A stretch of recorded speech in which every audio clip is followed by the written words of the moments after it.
Welcome to Tales, Tunes, and Tomfoolery starring Jerry Springer, along with Gene Galvin and me. I'm Megan Hills. We're recorded live in front of a brilliant studio audience at the Folk School Coffee Parlor in Ludlow, Kentucky. My daddy. And here he is, ladies and gentlemen, Mr. Jerry Springer. Oh, thank you. Hey, what's going on? Well, there's a lot going on. We're going to be talking in a minute. I'm going to ask Jerry to talk about his projections for an analysis of Donald Trump's meeting with Kim Jong Un, which is coming up shortly. Yeah. And we also have, and we've asked them to come back. They were here the week before. And Arlo, it's Arlo, McKinley, and David Faul. And they're now working together. They're have worked on their own for years, and they're excellent as individual performers. Now they've teamed up. And Arlo is the artist in residence at the Southgate House Revival, which is a very popular spot in a place called Covington, Kentucky, which is very near to where we are in Ludlow, Kentucky, and also near Cincinnati. So they will be our musical guest. And Jerry has, and we've talked about it on another podcast, so I don't think we're breaking any privacy code, but he has a Maserati.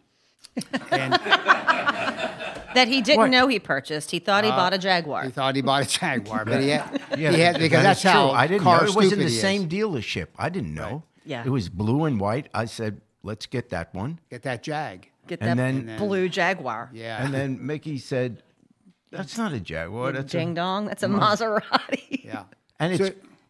So he has this Maserati, and of course, I've never gotta get seen rid it. of Megan's it. never seen it. We don't get to see that sort of If stuff. anyone wants to buy it.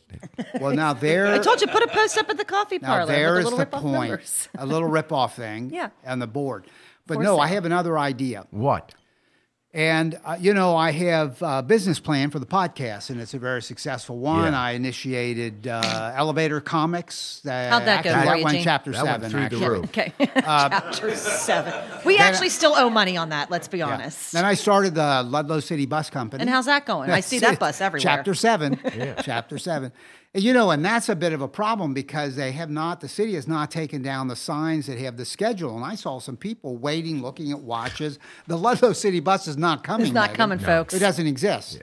Get you a So- bike. Bring. Got an idea. And we started Turbo Chair. That's have some legal problems. Because Turns out. yeah, we don't have a patent because they said, no, we're not doing that. And a number of problems. The internal Have to combustion wear- engine was a problem. And there was The gas. gas fumes in the Fumes house. in the house, carbon. Is that monoxide or Monoxide. dioxide? I never Monoxide, remember yeah. because I flunked chemistry in high school. But I got this idea. Jerry has a Maserati. I would like to ask that you make me the custodian of the Maserati, step one. It's a I would great be the idea, custodian. starting off. What makes you think we're ever going to get to step 2? Okay, step one is I take control of the Maserati. Yeah. And then I rent it in Ludlow for rides. We all went to Cuba. We did. As the podcast went to Yes. Cuba. 2 years And ago. when we were in Cuba, we took a ride one of the afternoons that was in great. a 1958 Buick convertible. Vintage. So cool. They It was restore all the outstanding. old cars Beautiful. in Cuba. Yeah. And we paid the podcast, which means Jerry paid. Thank you very much. He just laid out some, Cuban pesos, and we got in this car and we rode around for an hour, I guess. Yeah. It was amazing. It was Yeah. great. Why can't we get the Maserati down here? We make the headquarters Folk School Coffee Parlor. People make me money. Admittedly, I'll do a little scrape, because I'm doing the work. And then I will drive them around Ludlow. Then, Megan, here's where we're going to make the real dough. Okay, I'm waiting for It's it, a Gene. little like Christmas where you make all the money at Christmas time in a retail store. All right, I'm waiting. Prom season. Yeah, put some 16-year-olds behind the wheel of a Maserati. Yeah, that is a dude. brilliant idea. So anyway, that's yeah, plan. the part I missed is what's in it for me? Hadn't really thought that through, had you, Gene? You No, I want didn't think me that through. to No, drive a obviously, Maserati up from Florida It's an here investment. to Ludlow. And you'll make most of the money, to be honest. You'll make What most money? of the money. How much are you Well, I charging haven't for these? I figured a ride around Ludlow, $5 a ride. Wow. oh. So maybe Now if he's we thinking have about it. 500 people take this up, it'll pay for the gas. I think, by the way, I think in about a 3-year period. From Florida here. I think in a 3-year period, we might approach that And number. you're thinking prom season is where you're really going to cash in. Science wasn't the only subject you didn't do well in. I didn't do well. And really many of them. That's why he's our business manager. What a great business plan. It's your friend. I wanted to mention one other thing. Yeah, Let me ask you a quick question. Sure.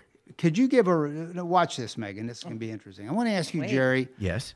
Look at Megan and me and give a report on your contact, if need be through your agent, with Paul McCartney to be on the podcast. Has it been arranged? You have to look at her. You have to look over at her. I asked a question. You asked me to look at both of you. That's fair. That's fair. And that's about as far as he got. We just saw it. He's done. Yeah. It's been about a month when Paul McCartney approached you on an international flight. Yes. Approached you. Yes. And came over and said, "Hey, can I talk to you? Can we hang out for a bit?" And you did. Yes. And you could have simply said, because it was an honor, was it not? It was an honor. You could have said, "Hey, I got a Paul podcast. McCartney. Would you be on it?" He would have said, "Yes, Yeah, here's a number. We set it up." Yeah. Have you set it up? No. Here's the thought. Freaking believable. Here's the thought. Someone like Paul McCartney, you're lucky enough to meet, and it was a thrill. Yes. And you figure you may get one request in your life. Yes. To ask him. Yes. And you want that one request. Be on the show. Here I got Paul McCartney. The one request is, would you call in on our show? Yeah. What else you got? What else you got? Gonna ask Paul McCartney what are you to do? thinking? Like, what are you banking this for? What are you holding back for? I've written a bunch of songs. Oh. You should really just go with the podcast, buddy. Just do the podcast. All right. Well, anyway, keep it in the mix of the various things you might want to ask. At some point, if there's ever a contact with him again. All right. Good. Yeah, right. He might show up somewhere and who knows. I'd like to give props to Gene Galvin, and I'll tell you why. Gene Galvin and his lovely wife, Bonita, are celebrating on May 4th their 30th wedding anniversary, Megan. 30 years. 50. Thank you. 30 years. 50 Thank you very years. much. We know it's not 30. 30 Your children years. are 40 years old, Gene. 50 years. You know, I've never been able to figure that out. You have been married 50 years this May. 50. Wow. That is great. That's good. Yeah. Bonnie deserves so many awards. Yeah. 50 years. So that makes you. I am 61 years old. And Well, I am 61 years Yeah, old. you were an 11-year-old groom. And I didn't really think my that. wife was, when I married her, 16. We live in Kentucky, so that's perfectly But you lived in fine. Ohio. Yeah. So she You're was so full of 16 it. and you were 11. I was so 18. Basically, I was a senior in high school. She was a sophomore. It's not even close She to being never the truth. finished high school. I barely finished high school, went out and got a job immediately. The rest is history. Yeah. Yeah. Uh-huh. That's 50, my but that's story. good. It's That's my good. story. That's my story. I got 45 years, but you have 50, so that's great. But then, of course, you're a lot older than I am. That is so not true. 50 years. 50 years. That is, I mean, that really is incredible. That really is. Congratulations. That's good for Bonnie. Yeah. I think Good it's ridiculous. Yeah. I think it's ridiculous. My marriage is like, well, I don't tell Mickey what I do for a living.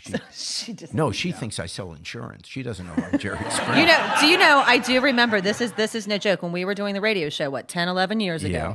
during the break, Mickey called and she really didn't watch your television show. No, she never Like really, did. truly didn't. Well, he gets a call from Mickey one day and he goes, "Oh my God, she watched the show." And she said, "This is what you no wonder people want you dead. Yeah, This is yeah, disgusting." Yeah.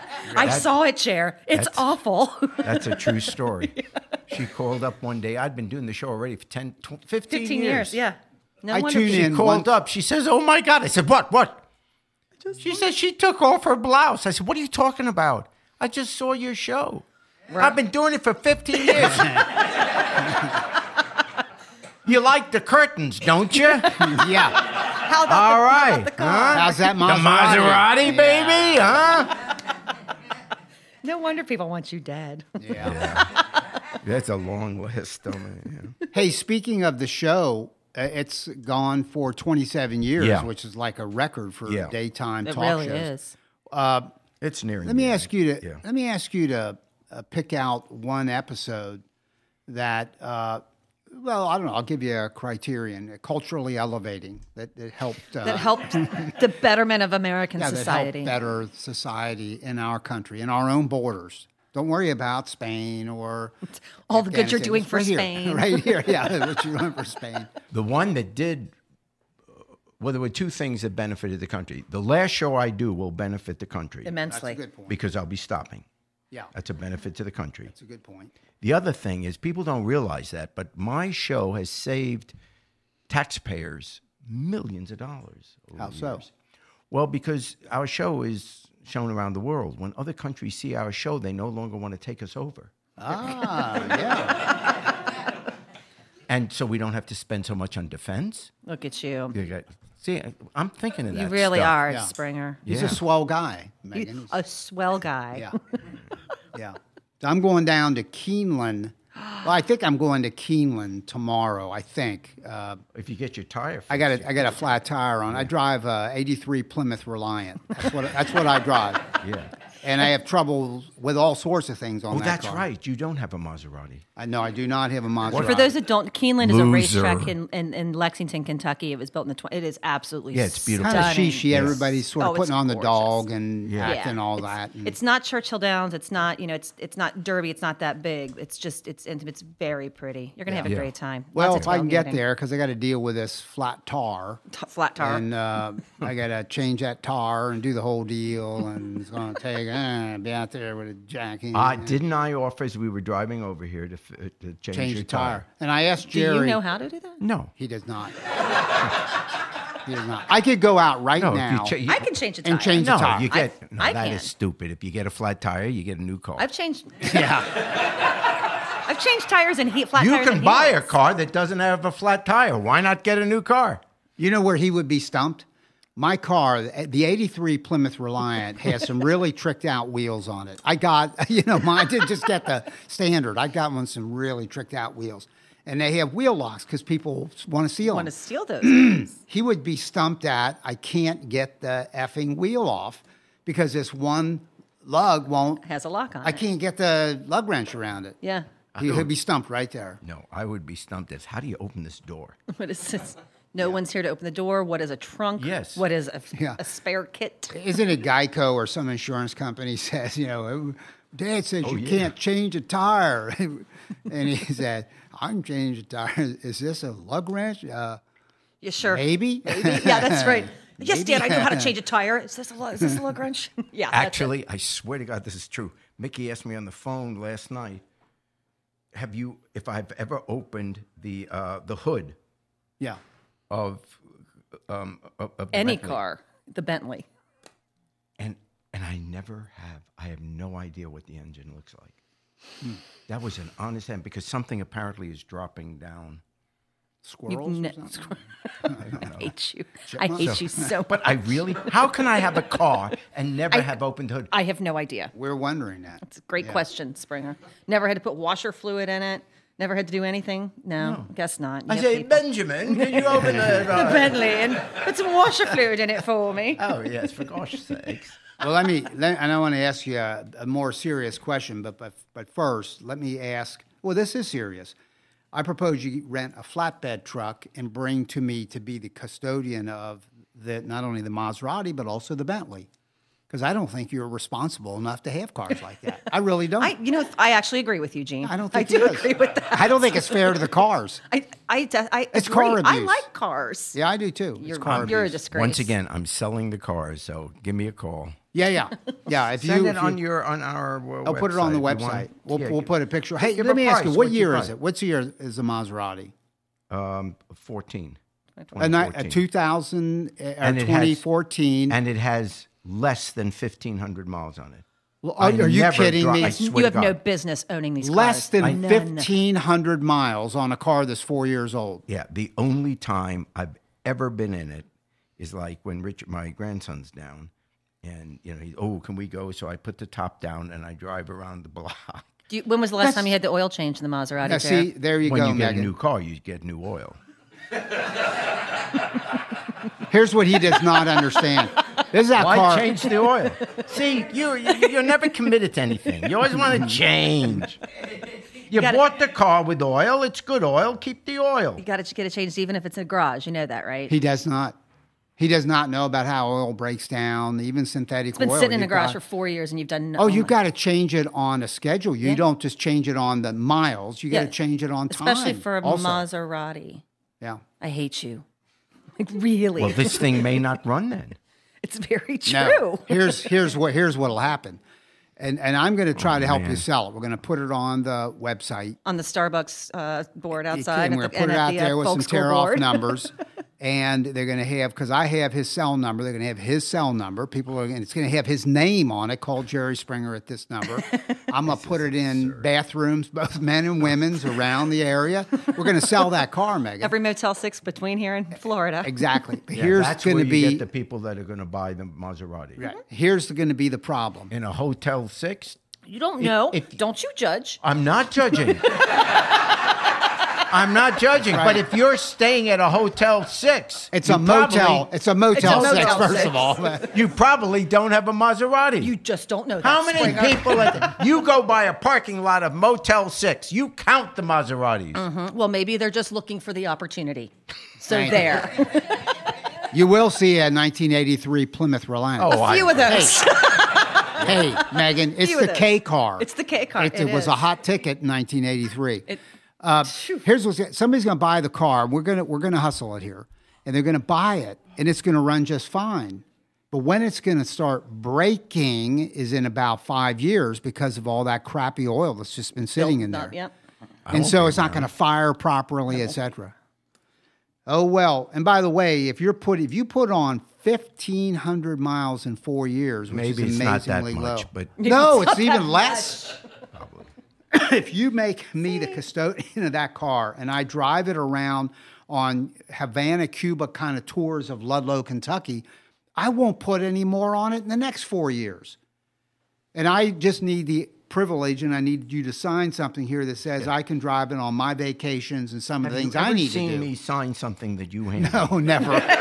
Never. Not once. I have never, ever seen that. Just not going to happen. No. More chance that I'll change a tire on a Maserati. Yeah. Yeah. The agreements he makes with me are as good as Trump's agreements with Iran. They With just don't anybody, mean really. anything with anybody. Speaking of that, Yes. Trump is going to meet. He's the king of the segues. Speaking of that, speaking of that, Trump is going to meet with Kim Jong Un Yes. in the near future. Yes. What's your take on that? Well, I'll start off this way. Let's face it, most of the podcasts we do have not been very kind to Donald Trump, not because I particularly have anything against him personally. I just don't think he should be president. And, I've said that many times, and nor do I like his policies.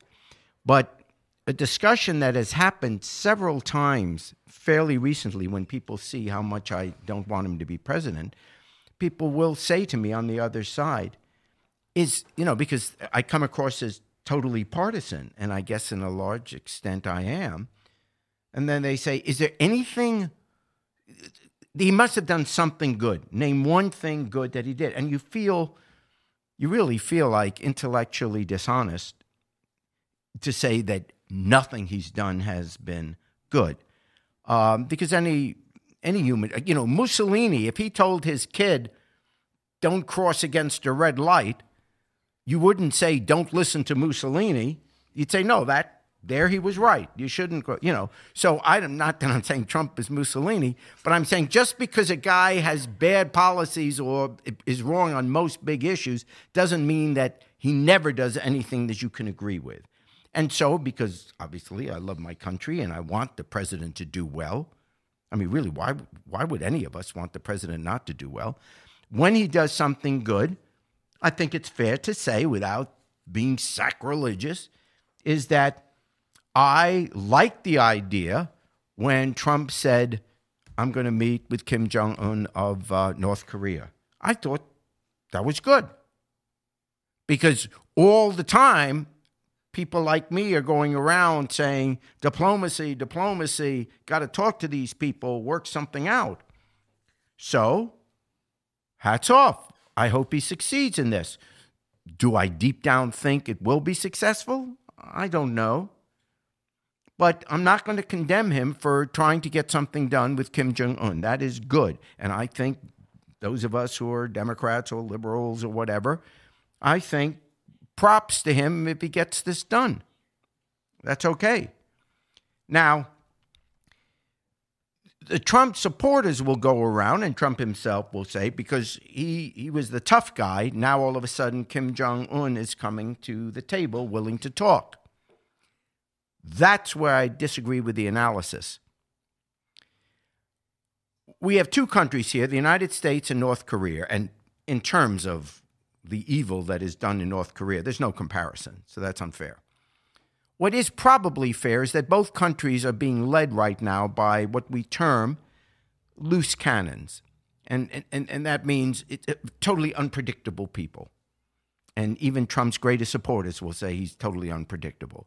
So when you're talking about nuclear arms, that's kind of scary to have a loose cannon making these decisions. So you have North Korea and the United States, Trump and Kim Jong Un, and you say, oh my gosh, how can this possibly end well? Well, something ought to be said about Kim Jong Un, which is contrary to conventional wisdom. I maintain that Kim Jong Un may be a loose cannon, but he's really smart. He is playing this better than Henry Kissinger ever could. I mean, think about it. Kim Jong Un's main goal in life is to have his regime survive. Everything he and his father and his grandfather have done since the end of World War II is to have North Korea and his regime survive. Total dictatorship, does horrible things to his people, but he personally wants to survive. That makes him a little different than a terrorist. Terrorists are willing to blow themselves up because they believe they're going to a better place. But Kim Jong Un is like most political leaders in the world. They want to survive. And so Kim Jong Un is very smart. He realizes that his security, nuclear weapons, that's the one thing that has stopped anybody from toppling him. So he's the tough guy. You know, Trump can play tough and give tough words, but really, what is America going to do? We're not going to, unless we're attacked, we're not going to nuke North Korea because hundreds of thousands, maybe millions of people would be killed, including tons of Americans and tons of South Koreans. And all of a sudden, China's in and North Korea and Japan's in. So that's not an option. He can bluster all he wants, but Trump knows that we're not going to send nukes to North Korea. But we don't know that about Kim Jong Un. So the reason he keeps testing, and he's not just saying words, he actually's been doing these tests. He actually had missiles fly over Japan. He actually had a missile that went far enough in distance that it could have hit Seattle. So he's really upping the ante in terms of his use of nuclear testing. And now look what's happened. Remember, he wants to survive. The nuclear weapons have been his key to survival because nobody wants to mess around with that. But there's one other thing that has been going on with Democrat and Republican presidents in the last 15 years, 20 years. And that is the installation of sanctions. And the sanctions are getting tougher and tougher. So not all of a sudden, but gradually, North Korea is suddenly in horrible economic shape. Nuclear weapons make sure that no other country comes and attacks and does away with his regime. But economic collapse from the inside will mean that forces within the country will topple the regime. No dictator survives if their country falls apart internally. no matter how bad the dictator is, eventually gets toppled because people have to eat. So all of a sudden, Kim Jong Un figures out weapons aren't going to do it alone. We've got to get some economic help because we're isolated. So he's smart enough to figure out, I will use this increased testing now to bring people to the table. And look what he has done in the last couple of months. First, he goes to China. For the first time ever, the leader of North Korea visits the next door neighbor, China, knowing China doesn't want a nuclear weapons next door to it, doesn't want a war there, and certainly doesn't want America coming in, going to war with North Korea, backing South Korea. Suddenly American troops are all over the peninsula, not just in South Korea. And suddenly China has lost its influence in Southeast Asia, and America is right on its doorstep. So China has a real interest in North Korea not having nuclear weapons. Then he accepts invitation to go to the Olympics in South Korea. And he suddenly establishes relations with South Korea, knowing that the Korean people really would like that, in a sense, wall to come down because relatives want to be able to, people want to be able to go and see their relatives across the wall, just like it was in Berlin. And so now he's suddenly establishing relations with South Korea, and South Korea is saying, yes, if you agree not to do the nuclear weapons, we can work something out. We'll sign a peace treaty. Remember, the Korean War never ended. There's just a ceasefire. But there's never been a formal peace treaty. So they want to now sign a peace treaty.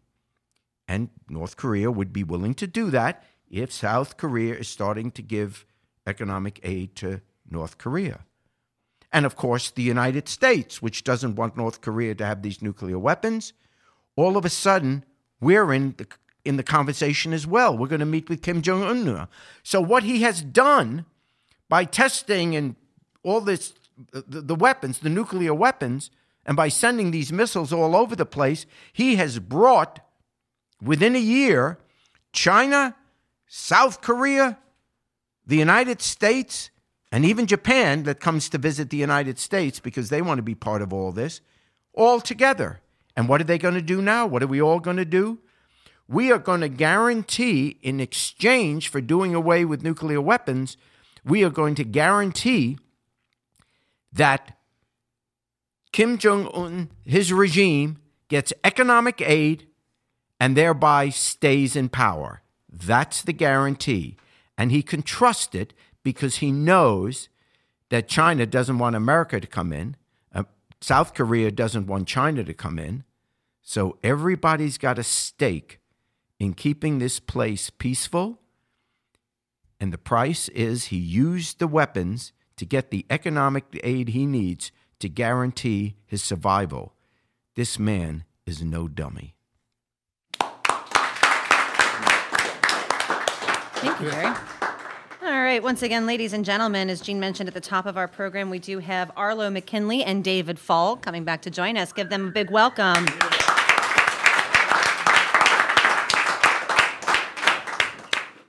Hello, gentlemen. Hello. Welcome back. Thank you. All right. You're wearing the same thing you wore last week. So are you. Don't judge. Yeah. You are awfully judgy tonight. All right. So first song we're going to hear from you this evening, Gone for Good. Is that correct? That is correct. All right. And if you haven't heard from last week, you can check out Arlo and David at the Arlo McKinley and Lonesome Sound Facebook page. And they have a new album coming out in early fall this year, slated for early fall, called Die Midwestern, Volume 1.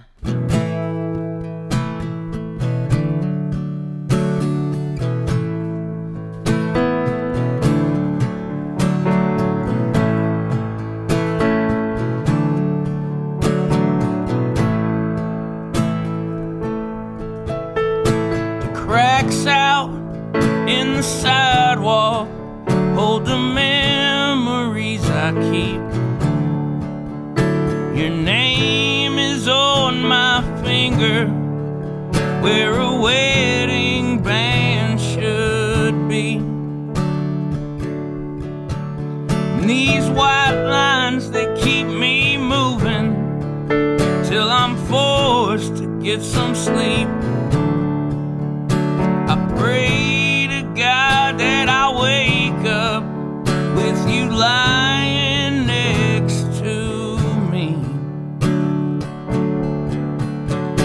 I know I'm gonna wake up in a puddle of my tears, forced to realize you're gone for good. I'm sorry that I stole from you so many of your years. I swear I'd give them back, girl, if I could.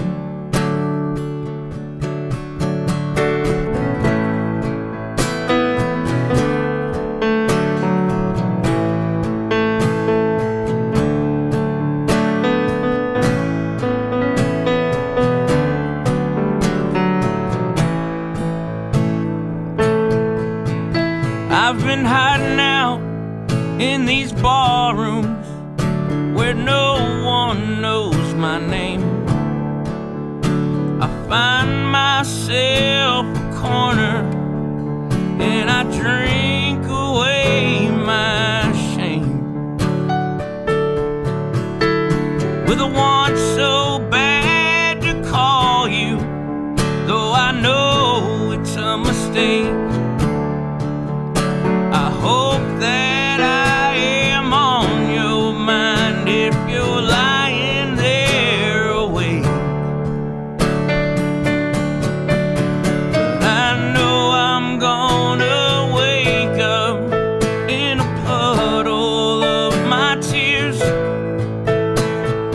forced to realize you're gone for good. I'm sorry that I stole from you so many of those years. I swear I'd give them back, girl, if I could. But I know I'm gonna wake up in a puddle of my tears, forced to realize you're gone for good. And I'm sorry that I stole from you so many of those years. I swear I'd give them back, girl, if I could.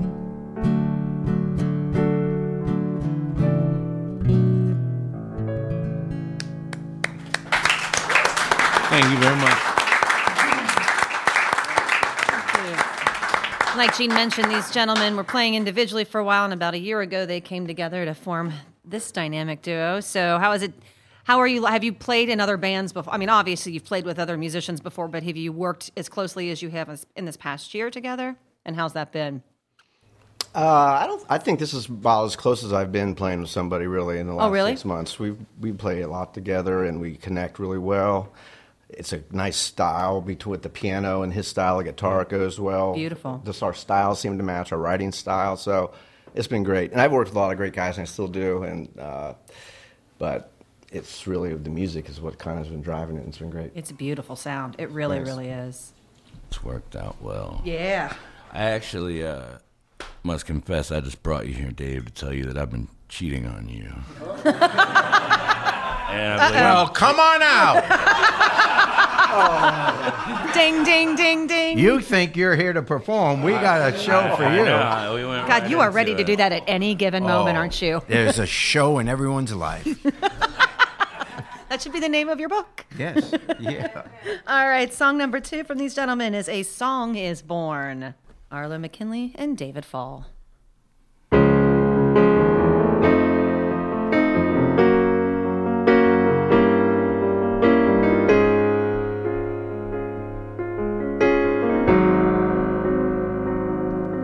When the muse dies and the songs don't don't come so easy,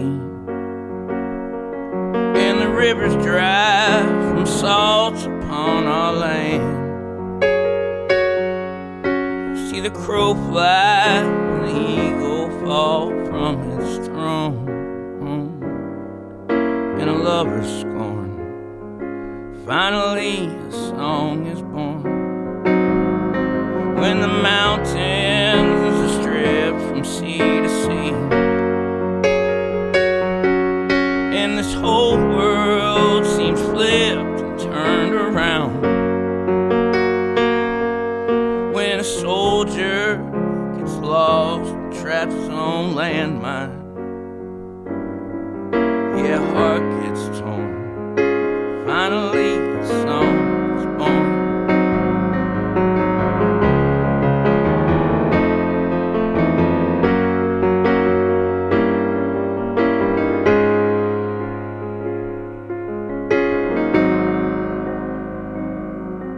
When a young girl loses everything she believes in, and a drunkard chooses drink over family, if a father uses fear for something righteous, good God, then the heart is torn. Finally the song's born. When I realized that love only lasts if we make it, when I found out it was not only up to me, when the lover that I thought would love me forever had gone, yeah, my heart was torn. Finally these songs were born.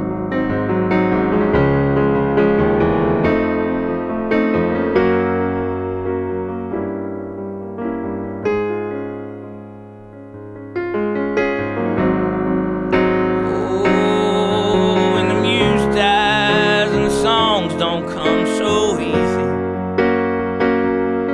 and the rivers dry from salts upon our land. See the crow fly and the eagle fall from its throne, and the road is torn. Finally the song is born.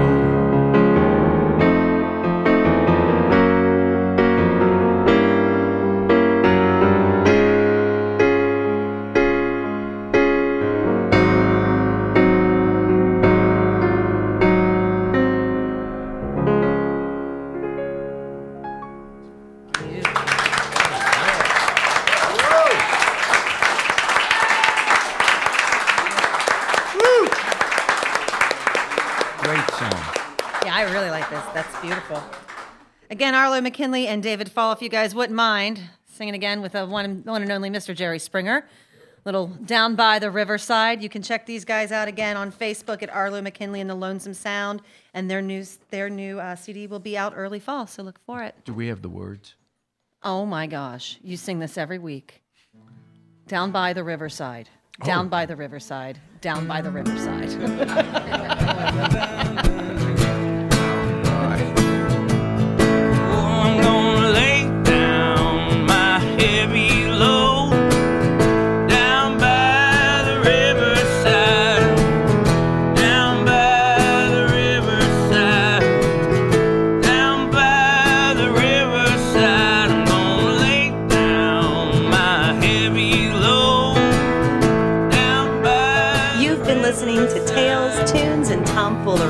Recorded live at the Folk School Coffee Parlor in Ludlow, Kentucky.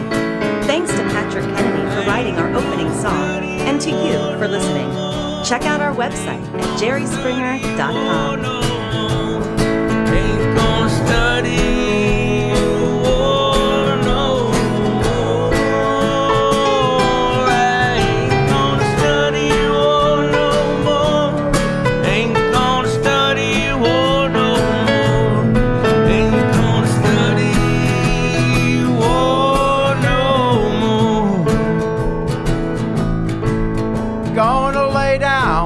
My sword and shield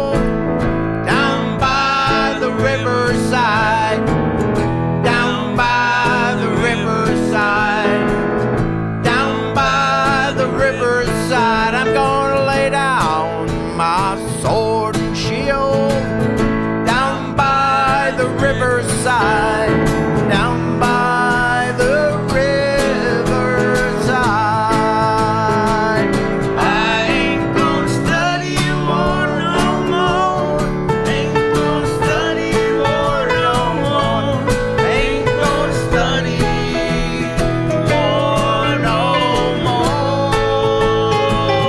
I ain't gonna study war no more.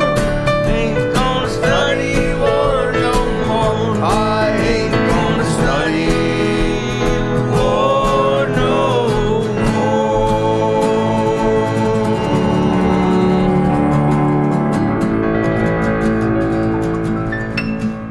You all come back now, you hear?